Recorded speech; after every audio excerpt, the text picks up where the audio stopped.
ఎవరైతే మాత్రం ప్రమోషన్స్ చేయించుకుంటున్నారో వాళ్ళ నంబర్ వీడియోలు ఉంటుంది కదా, చాలామంది స్కామర్స్ ఫోన్ చేస్తున్నారంట. రీసెంట్గా ఒక ఇన్సిడెంట్ అయింది, అదే మిలిటరీ వైన్ బాటిల్స్ ఇప్పిస్తా అని చెప్పేసి ఒక ఆయనకు 25,000 మోసం చేశారు.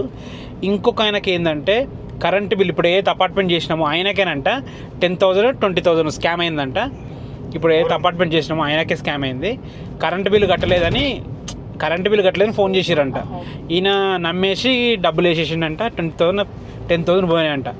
సో చిన్న చిన్న అమౌంట్లో ఎంత రూపాయి అయినా ఇంపార్టెంటే, పెద్ద అమౌంట్ కూడా పోతే కొంతమందికి కొద్దిగా జాగ్రత్తగా ఉండండి స్కామర్స్లోని. కొత్త వాళ్ళకి, మీకు ఫేస్ చూపెట్టిన వాళ్ళకి, డైరెక్ట్ మీ దగ్గరకు రాని వాళ్ళకి ఆన్లైన్లో మాత్రం డబ్బులు ఎట్టి పరిస్థితులు వేయకూడదు. చాలా జాగ్రత్తగా ఉండండి. అదొక్కటి నేను చెప్తున్నాను. అసలు ఎవరిని నమ్మద్దు.